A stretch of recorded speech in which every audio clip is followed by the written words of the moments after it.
Good morning, students and my dear friends. I'm Dr. Shalini Shukla, and today is 19th of August 2022, Friday.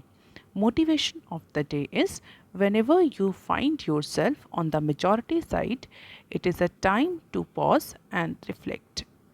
आज के discussion में हम ये 11 news article cover करेंगे। तो देख लेते हैं आज का पहला न्यूज़ आर्टिकल जो कि बिजनेस स्टैंडर्ड के पेज नंबर 1 पर दिया हुआ है। 12 states J&K depart from power trading. Discoms and gencoms की जो फाइनेंशियल सिचुएशन है, जो फाइनेंशियल क्राइसिस की सिचुएशन है, वो हम कई बार डिस्कस कर चुके हैं। एंड मोर स्पेसिफिकली डिशकॉम्स की अगर हम बात करें तो डिशकॉम्स को लेकर के गवर्नमेंट ऑफ इंडिया ने बहुत सारी रिवाइवल स्कीम्स भी पिछले कुछ सालों में लाई हैं। हालांकि उन रिवाइवल स्कीम्स का इम्पैक्ट बहुत ज़्यादा विजिबल नहीं हो रहा है, इसलिए रिसेंट टाइम में power system operation corporation, that is POSCO, and National Grid Operator under the Ministry of Power, these two regulatory institutions has debarred the 12 states and UTs from buying and selling the electricity at spot market. क्यों ऐसा disciplinary action लिया power ministry ने? Because of the reasons that discoms are not clearing their dues to the generators. तो as a penalty अभी तक revival की schemes लाई जा रही थी, अब गवर्नमेंट ऑफ इंडिया पेनाल्टी या डिसिप्लिनरी प्रोसीजर को यूज़ कर रही है in order to clear the all the dues to generators. तो जेनकॉम्स पर जो ड्यूज़ हैं, जो डिस्कॉम कंपनीज या डिस्ट्रीब्यूशन कंपनीज ने क्लियर नहीं किए हैं, उसकी वजह से पॉस्को और नेशनल ग्रिड ऑपरेटर ने अप्रॉक्सीमेटली 12 स्टेट्स और यूनियन टेरिटरीज़ को स्पॉट मार्केट में इलेक्ट्रिसिटी बाई और सेल करने से बांट कर दिया है। तो बात करें किन किन स्टेट्स की ये पावर डिस्ट्रीब्यूशन कंपनीज हैं, तो Andhra Pradesh, Tamil Nadu, Telangana, Karnataka, Bihar, Jharkhand, MP, Maharashtra, Chhattisgarh, J&K, Rajasthan, Manipur and Mizoram. तो इन 12 स्टेट्स और यूटीज़ के जो डिस्ट्रीब्यूशन कंपनीज हैं, स्टेट ओन डिस्ट्रीब्यूशन कंपनीज हैं, उनको बांट कर दिया गया है, उनको पीनलाइज किया गया है for not clearing their dues to जेनकॉस।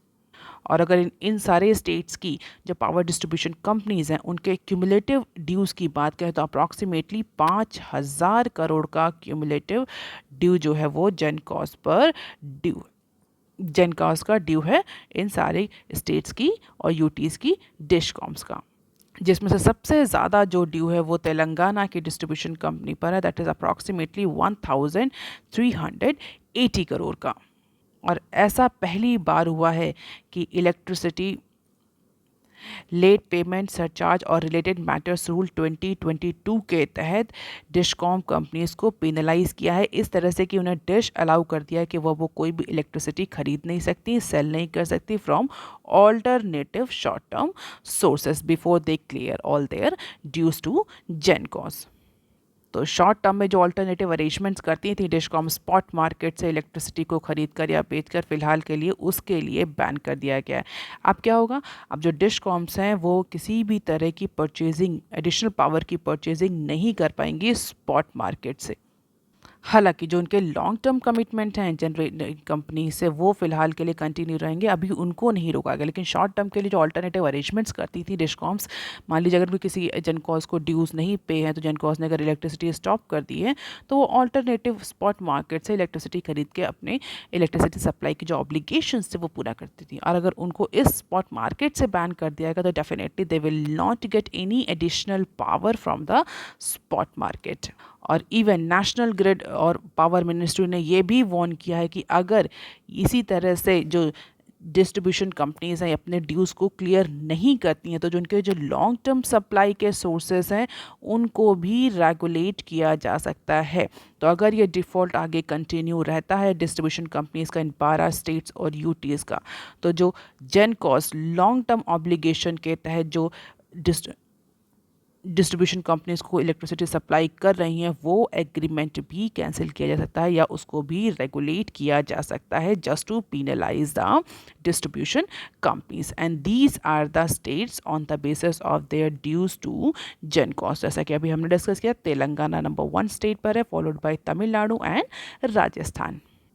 Total approximately 5,000 crore का ड्यूज केवल और केवल इन 12 स्टेट्स और यूटीज़ पर है। इसमें जो सबसे प्रोमिनेंट नाम है that is Jammu and Kashmir का। So let us see how these penalization or disciplinary procedure will actually revive the distribution companies or clear all the dues of GenCos. अब देख लेते हैं article number 2 that is also given on page number 1 of Business Standard. RBI report projects retail inflation within tolerance band by Q1 financial year 24.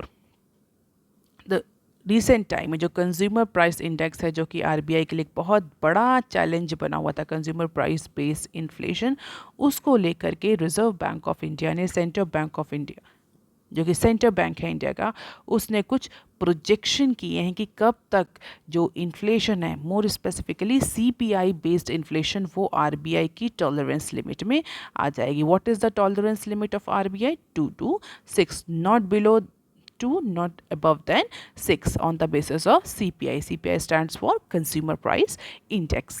हालांकि अगर हम recently बात करें कि रिसेंटली सीपीआई कितना चल रहा है, तो जून के मंथ में जो सीपीआई था वो अप्रॉक्सीमेटली 6% था, far above than the upper tolerance limit of RBI.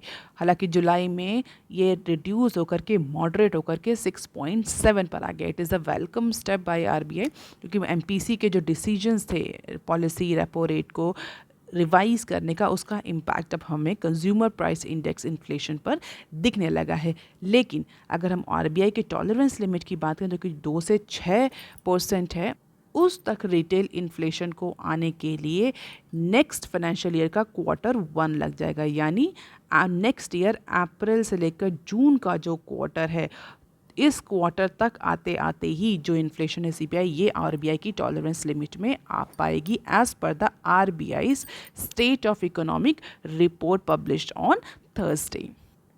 और हम सभी को पता है as per the monetary policy committee 4 ± 2 is the tolerance limit.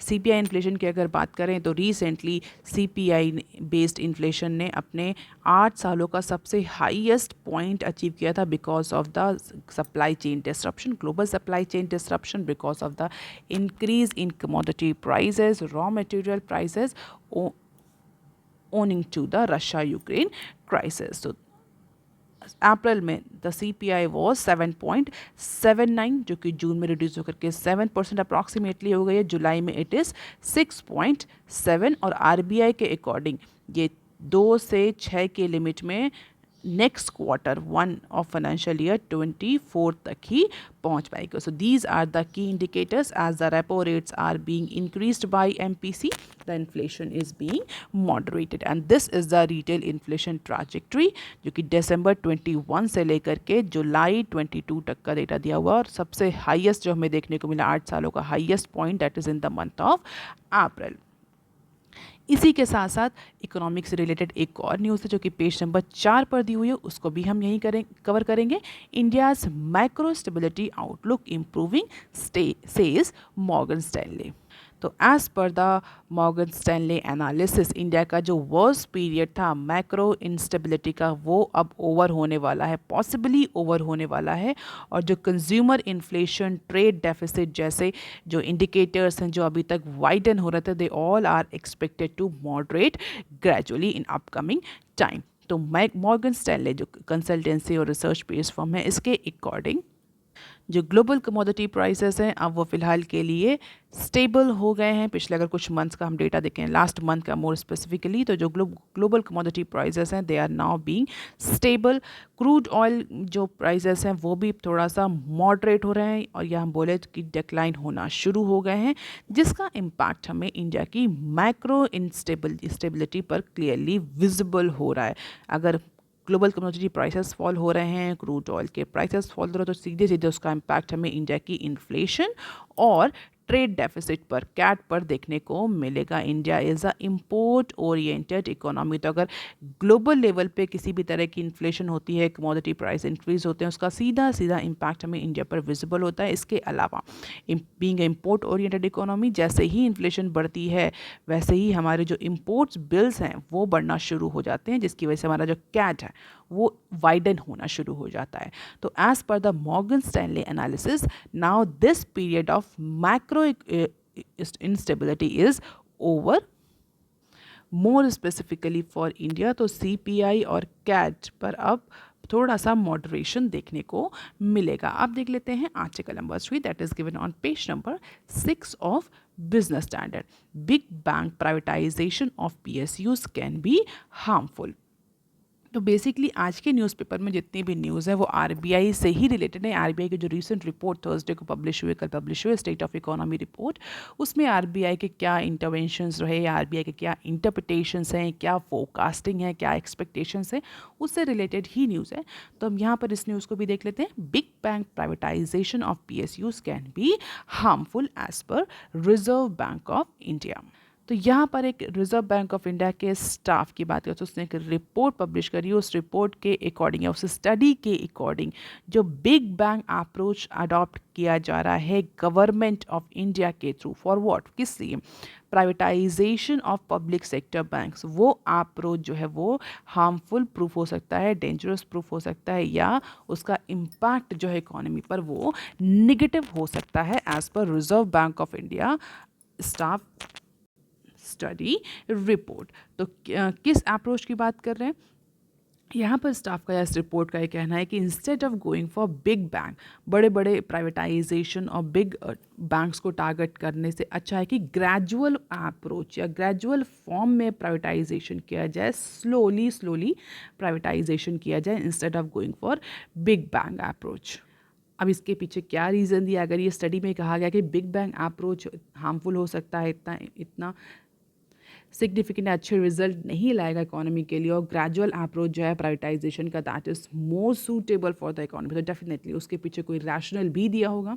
तो रिसेंटली गवर्नमेंट ऑफ इंडिया का जो दो पब्लिक सेक्टर बैंक्स को इनिशियली प्राइवेटाइज करने का जो डिसीजन आया था, तो उसको ही पिवोट पॉइंट रखते हुए स्टडी में कहा गया कि यही सच ग्रेजुअल अप्रोच, इसी तरह का ग्रेजुअल अप्रोच ही लार्ज स्केल प्राइवेटाइजेशन को सपोर्ट कर पाएगा। क्योंकि अगर immediately government big bang approach पर जाती है so it will create a void in fulfilling important social objective of financial inclusion and monetary policy transmission। ये इस स्टडी का कहना है, this is not my opinion, as per this study, कि big bang approach या sudden या बड़े बड़े इमीडिएट प्राइवेटाइजेशन पर जाने से क्या होगा, जो गवर्नमेंट का अप्रोच है या गवर्नमेंट का जो ऑब्जेक्टिव है फाइनेंशियल इंक्लूजन का, व्हाट इज फाइनेंशियल इंक्लूजन?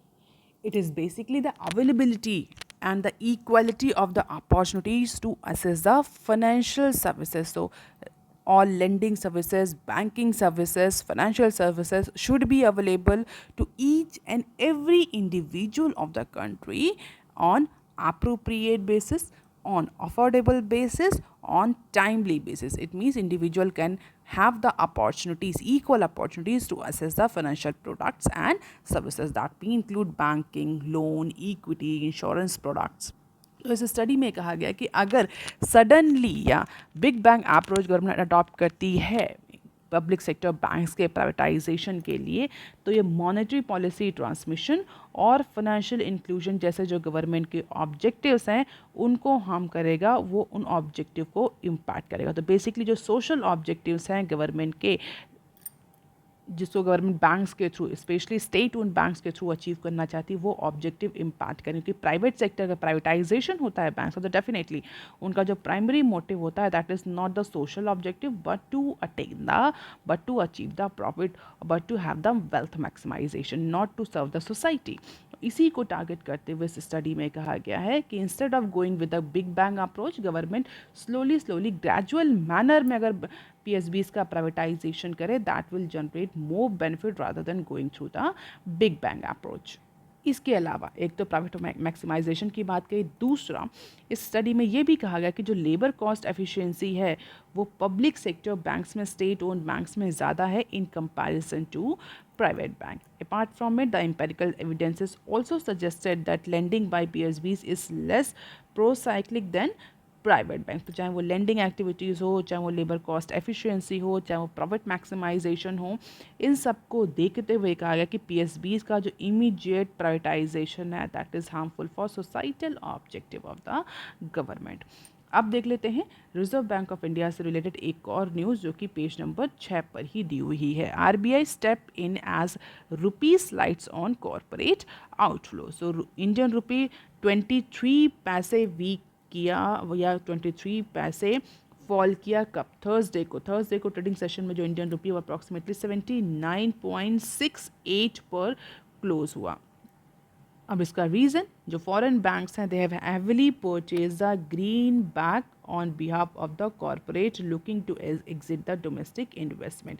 तो जो फॉरेन बैंक्स हैं उन्होंने हैवी अमाउंट में greenback means dollar purchase किया। अब डॉलर परचेज किया, उससे क्या हुआ? डॉलर की सप्लाई जो थी वो करेंसी मार्केट में फॉल करी, और डॉलर की सप्लाई फॉल करी तो इसका मतलब जो प्राइस है डॉलर का वो इंक्रीज़ करा। डेफिनेटली सप्लाई एंड डिमांड का ही गेम होता है फ्री मार्केट में। तो जैसे ही डॉलर का परचेज हुआ, डॉलर की सप्लाई फॉल हुई, तो डॉलर की जो वैल्यू थी, जो डॉलर की जो वैल्यूएशन था वो रुपये के कंपैरिजन में इंक्रीज़ कर गया। रीज़न ये, अब ये जो फॉरेन बैंक्स हैं why they have heavily purchase the green bank on the back of the behalf of corporates. Why corporates are looking to exit the domestic investment, जिसकी वजह से फॉरेन जो बैंक्स हैं उनको डॉलर परचेज करने पड़ते। तो जो फॉरेन इन्वेस्टर्स हैं बेसिकली वो एग्जिट करना चाह रहे थे, और एग्जिट के लिए उन्हें डॉलर में पैसा वापस चाहिए होता है, तो इसीलिए डॉलर परचेज किया फॉरेन बैंक्स ने, जिसकी वजह से डॉलर की सप्लाई कम हुई और इंडियन रुपी जो अप्रॉक्सीमेटली 23 पैसे फॉल कर गया। And the dollar demand from the banks on behalf of the importers following the recovery in crude oil prices on Wednesday also weighed the domestic currency. तो crude oil price की वजह से और corporate outflow की वजह से Indian rupee में ये फॉल हमें थर्सडे को देखने को मिला, और इसी डेप्रिसिएशन के बाद, इसी फॉल के बाद इमीडिएटली आरबीआई ने स्टेप इन किया in order to recover the Indian rupee. And then RBI has aggressively defended the rupee from excessive fall, or even RBI has been defending the Indian rupee from excessively falling or excessive volatility ever since the Ukraine invasion of Russia has started in late February. तो जैसे ही कल भी ये fall देखने को मिला, RBI ने intervention किया, RBI had stepped in to support the Indian rupee through dollar sale, और इसी की वजह से अगर हम डॉलर सेल के अगर हम देखें तो इंडिया का जो फॉरेन एक्सचेंज रिजर्व है वो भी डिप्लीट कर, क्योंकि आरबीआई कंटिन्यूअसली इंटरवेंशन कर रही है जब से ये फॉल स्टार्ट हुआ है। कब से स्टार्ट हुआ अगर हम देखें तो लेट फरवरी, जबकि यूक्रेन का जो इन्वेजन है वो रशिया ने स्टार्ट किया, तब से हमें इंडियन रुपी में फॉल देखने को मिल रहा है। क्यों? क्योंकि क्रूड ऑयल की जो प्राइसेस हैं, कमोडिटीज़ के प्राइसेस हैं वो इंक्रीज़ कर रहे हैं, जिसकी वजह से ये पूरा जो सिनेरियो है कैच का और ये इन्फ्लेशन का, ये डिस्टॉर्ट कर रहा है इंडियन रुपी की वैल्यू को, इमर्जिंग मार्केट के प्रॉस्पेक्ट्स को, जिसकी वजह से जो फॉरेन पोर्टफोलियो इन्वेस्टर्स हैं, ओवरसीज़ इन्वेस्टर्स हैं, वो सेल कर रहे हैं अपनी इक्विटीज़ को, अपने इन्वेस्टमेंट को इंडिया में, जिसकी वजह से डॉलर की डिमांड बढ़ रही है। डॉलर की डिमांड बढ़ रही है तो डॉलर की सप्लाई कम हो रही है, जिसकी वजह से डॉलर के जो प्राइस हैं वो कंटिन्यूअसली इंक्रीज कर रहे हैं in comparison to Indian rupee. तो बेसिकली इन शॉर्ट ये साइकिल चल रही है, और आरबीआई ने कल भी सेम डिसीजन लिए, डॉलर सेल किया in order to increase the dollar supply, the value of Indian currency or domestic currency should not depreciate further. अब देख लेते हैं some other news clips. User base likely to determine CCI scrutiny of digital merger and amalgamations. In short, M&As. If you are regularly following news channel, you must be knowing कि competition commission of India ने फिनटेक्स के लिए और जो नए technology companies आई हैं, basically जो startups हैं, जो डिजिटल बिजनेस हैं, डिजिटल बिजनेसेस हैं, उनमें मर्जर एंड एक्विजिशन को लेकर के, कॉम्पिटिटिव डील्स को लेकर के, कोऑपरेटिव डील्स को लेकर के कुछ टाइम में रेगुलेशन करना स्टार्ट किया था, और नए जो फ्रेमवर्क है, नई जो गाइडलाइंस हैं उसको भी प्रिपेयर करना शुरू किया था। हमने कवर भी करी थी ये न्यूज़, और अब उसको लेकर के जो स्पेकुलेशंस हैं या जो न्यूज़ आ रही है कि जो CCI है, कंपटीशन कमीशन ऑफ इंडिया है, वो डिजिटल बिजनेसेस के केस में जो मर्जर एंड अमलगमेशंस होती हैं, जो डील्स होती हैं, उनको कैसे रेगुलेट करेगा जिससे कि इंडिया में कंपटीशन हॉल्ट ना हो, कंपटीशन डिस्टॉर्ट ना हो। तो ऐसा कहा जा रहा है कि जो कंपटीशन बिल नया आने वाला है इन सारे मर्जर एक्विजिशंस को और कंपटीशन को रेगुलेट करने के लिए, उसके तहत मोर स्पेसिफिकली डिजिटल बिजनेस के केस में यूज़र बेस को एक क्राइटेरिया बनाया जा सकता है।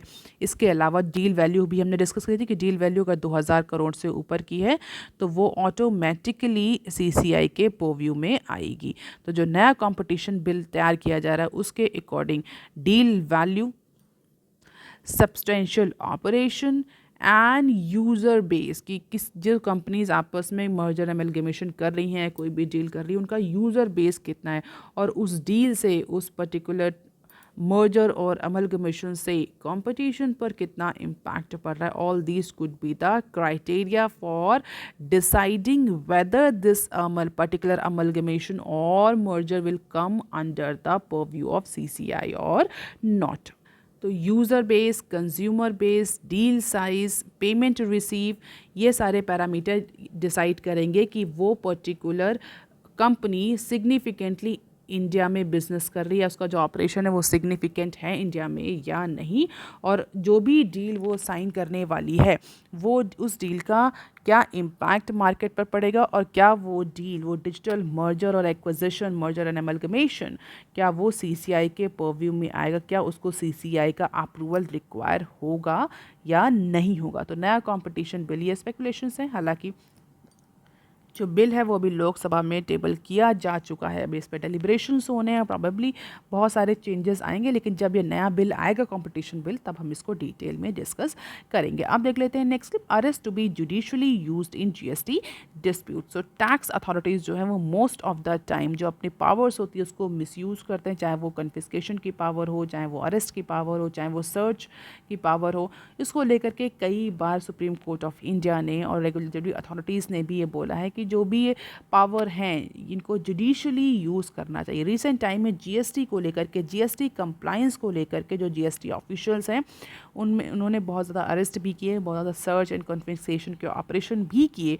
उसको लेकर के जो इन्वेस्टिगेशन विंग है जीएसटी की under the CBIC, CBIC stands for central board of indirect taxes and custom. तो सीबीआईसी की जो इन्वेस्टिगेशन विंग है उसने बोला है कि जीएसटी ऑफिशियल्स जो हैं वो जो अरेस्ट और सर्च इस तरह की जो ऑपरेशंस हैं उनको जुडिशली यूज़ करें, अरेस्ट को इमीडिएटली किसी भी छोटे छोटे इश्यूज़ पर अरेस्ट या वारंट इशू ना किया जाए इंडिविजुअल टैक्स पेयर, क्योंकि रिसेंट टाइम में जीएसटी के कैलकुलेशन की वजह से कुछ इश्यूज जनरेट हुए हैं, कई बार डिफरेंसेस आते हैं, क्योंकि जो सीबीआईसी जो कैलकुलेशन कर रहा है पर्टिकुलर जीएसटी का और जो इंडिविजुअल टैक्स पेयर करता है उसमें डिफरेंसेस होते हैं। और इसकी वजह से क्या होता है कि जो इंडिविजुअल टैक्स पेयर्स हैं उनको हैरेस किया था कि आपने अपने जो आपका जो लॉ के अकॉर्डिंग जो टैक्स था उससे आपने कम टैक्स पे किया है, now give us the reason, side the reason, otherwise arrest और द वारंट में बी इशू। तो उसी को लेकर के इन्वेस्टिगेशन विंग ऑफ जीएसटी ने बोला है कि जो अरेस्ट और जो कन्फिस्केशन सर्चिंग जो ऑपरेशंस हैं इनको जुडिशली यूज़ करें, और इवन जीएसटी जो डिस्प्यूट जिसकी वजह से जीएसटी डिस्प्यूट जनरेट हो रहे हैं उसको on the spot cooperative manner में सॉल्व करने की कोशिश करी जाए। तो क्लियरली बोला है कि फर्स्ट इंस्टांस अगर होता है किसी भी तरह का इस मिस अप्रोप्रिएशन का या किसी भी तरह के मिस कैलकुलेशन का, मिस इंटरप्रिटेशन का, तो फर्स्ट इंस्टांस में किसी भी तरह का अरेस्ट यूज़ ना किया जाए unless there is a genuine reason to believe that they are involve in the decision making leading to loss to the government और द पब्लिक एक्शन, कि इंटेंशनली वो हाइडिंग करी गई है, वो इन्फॉर्मेशन हाइड करी गई है या इंटेंशनली टैक्स को कम कैलकुलेट किया गया। अगर ये पहले एकदम क्लियरली नहीं रहता तो पहले इंस्टांस में किसी भी तरह का अरेस्ट या किसी भी तरह के क्रिमिनल प्रोसीडिंग्स इनिशिएट नहीं करनी चाहिए जीएसटी ऑफिशियल्स को। अब देख लेते हैं next tip, SII other firms eye tie ups to develop the monkeypox vax. तो मंकी पॉक्स के केसेस बहुत ज़्यादा देखने को मिले इंडिया में नहीं, कुछ अदर कंट्रीज़ में, जिसकी वजह से मंकी पॉक्स की वैक्सीन को जनरेट करने के लिए भी कई इंटरवेंशन शुरू हो चुके हैं। So in a move to develop the monkeypox vaccination, Serum Institute of India and other firms have started evaluating options to tie up with the international players. और हम सभी जानते हैं कि इंडिया में कोविड के ड्यूरेशन में serum Institute of India ने कितना इम्पॉर्टेंट रोल प्ले किया था कोविड की वैक्सीन में। और इसीलिए अब जो सीरम इंस्टीट्यूट ऑफ इंडिया है वो एक वैक्सीन पार्क की जगह, वैक्सीन फैसिलिटी की जगह मंकी पॉक्स की, वो तो हमने कई बार कवर भी करी है न्यूज़ की, एक बिग बैंग ह्यूज स्प्राउलिंग एक वैक्सीन फैसिलिटी SSSII डेवलप कर रहा है for not for Covid vaccine, for any type of vaccine with the ambitions to become the largest vaccine supplier of the world। फिलहाल वो न्यूज़ हम यहाँ पर नहीं कवर कर रहे हैं। आज की न्यूज़ में जो मंकी पॉक्स है उससे रिलेटेड जो इंटरवेंशंस होने हैं उस न्यूज़ को कवर किया गया है, उस न्यूज़ को यहाँ पर पब्लिश किया गया। उसके according SSSII serum Institute of India और जो अदर फॉर्म्स हैं जो कि वैक्सीन डेवलप कर रही हैं, they are now started searching for types. किन से टाइप्स? जो साइंटिफिक बॉडीज़ है जैसे कि ICMR। So serum Institute of India भी कोशिश कर रहा है कि ICMR से टाइप कर लिया जाए for the development, production and manufacturing of monkey pox vaccine. जैसे कि हमें कोविड वैक्सीन के ड्यूरेशन में कई सारे टाइप देखने को मिले थे, उसी तरह से मंकी पॉक्स के लिए भी टाइप्स हो रहे हैं। अगर मंकी पॉक्स की बात करें तो अप्रॉक्सीमेटली 38 के पीपल जो हैं वो have been infected by monkeypox globally, more than in 19 countries. और as per the WHO standard, the disease has been endemic mostly in the part of Africa। तो फिलहाल के लिए ICMR से कोलैबोरेट करने के लिए एक्सप्रेशन ऑफ इंटेंशन जो है वो SII ने सबमिट कर दिया। लेट्स सी कि कैसे कोलैबोरेशंस देखने को मिलते हैं मंकी पॉक्स वैक्स के केस में। अब देख लेते हैं next clip. Don't implement one charger plan until EU does industry to centre.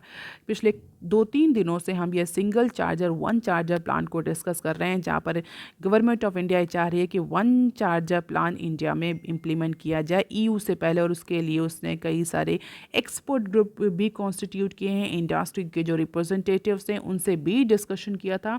But a number of industry bodies on Wednesday said that कि EU के ने जो डिसीजन लिया है सिंगल चार्जर डिसीजन को इम्प्लीमेंट करने का, उसे पहले इम्प्लीमेंट हो जाने दीजिए यूरोपियन कंट्रीज़ में। इसके बाद उसके रिज़ल्ट के बाद, उसके आउटकम के बाद हम ये डिसाइड करेंगे क्या इंडिया में भी वो सेम प्लान इम्प्लीमेंट हो सकता है कि नहीं। तो दे आर सेइंग कि जो EU में हो रहा है उसको एक पायलट स्टडी की तरह हम देखते हैं, ऑब्जर्व करते हैं, उसके रिजल्ट्स ऑब्जर्व करते हैं, उसके बेनिफिट्स, रिपरकशन ऑब्जर्व करते हैं। और तब अगर हमें लगता है कि येस इंडिया में भी ये फीजिबल है, इंडिया के लिए भी ये प्रॉफिटेबल है, उस समय हम ये सिंगल चार्जर की जो पॉलिसी है वो इंडिया में भी इम्प्लीमेंट कर सकते हैं। ऐसा किसने कहा है? ऐसा number of industry bodies, representative bodies ने कहा है, जिनसे कंज्यूमर अफेयर मिनिस्ट्री ने वेडनेसडे को पूछा था कि उनका क्या टेक है on this issue of one charger plan. तो बेसिकली जो इंडस्ट्री है, industry representative bodies, they are waiting for evidence based policy making. अब देख लेते हैं next clip. UPI charges likely to partially offset the loss on credit card MDR। कल की news analysis में हमने डिस्कस किया था कि RBI और गवर्नमेंट ये कोशिश कर रही है, सोच रही है कि UPI को चार्जेबल, UPI की जो सर्विसेज है डिजिटल पेमेंट्स, उसको अब चार्जेबल कर दिया जाए, कुछ चार्ज इम्पोज किया जाए on the basis of different transaction band. तो उसी को लेकर के ये न्यूज़ है और ऐसा कहा जा रहा है कि अगर UPI पेमेंट चार्जेबल हो जाते हैं तो उसके बाद से जो क्रेडिट कार्ड को लेकर के जो चार्जेस ऑफसेट किए गए थे, उससे जो लॉस हो रहा था कंपनीज को, वो लॉस अब रिकवर हो सकता है थ्रू दिस UPI चार्जेस। तो मर्चेंट डिस्काउंट रेट, जिसको हम शॉर्ट फॉर्म में MDR बोलते हैं, जो MDR को वेव ऑफ कर दिया था गवर्नमेंट ऑफ इंडिया ने, रिजर्व बैंक ऑफ इंडिया ने। तो ऐसा कहा जा रहा है कि अगर ये UPI या यूनिफाइड पेमेंट इंटरफेस पर अगर चार्जेस अप्लाई किए जाते हैं तो this offset the impact of fee reduction in the cards for banks and industry participant said. What is MDR? MDR is a rate charged to merchant for payment processing services on various payment instrument, इसको MDR बोलते हैं। Most of the credit card और online payment में MDR को zero कर दिया गया, जिससे कि डेफिनेटली जो कंपनीज़ हैं उनको लॉस हो रहा है। तो अगर UPI में ये चार्ज स्टार्ट हो जाते हैं तो this will be this may offset the loss on credit card MDR। इसके साथ एक और न्यूज़ है, now UK travellers can enjoy UPI transaction. So UPI transaction को इंडिया से भी बाहर एक्सटेंड करने का जो प्लान था वो फिलहाल के लिए एग्जीक्यूट होना शुरू हो चुका है, एम्बिशियसली एग्जीक्यूट किया जा रहा है। नाउ जो UK के ट्रैवलर्स हैं they can also use the UPI transaction, so expanding further outside the India. This indigenously developed real-time payment solutions UPI will foray into UK markets. So QR code based transactions किए जा सकेंगे इस UPI payment के through, और इसके लिए British की company पे एक्सपर्ट से कोलैबोरेशन भी किया है, पार्टनरशिप करी है इंडिया की NPCI international payment limited NIPL ने, that is NPCI international payment limited ने ब्रिटिश की कंपनी के साथ कोलैबोरेशन भी किया है for facilitation of this uses. So that is all for today, students. If you want lecture PDF, you can join my Telegram channel. You can also follow me on other social media platforms. If you have any query and suggestion, you can write on comment section below. Please like, share and subscribe. Thank you.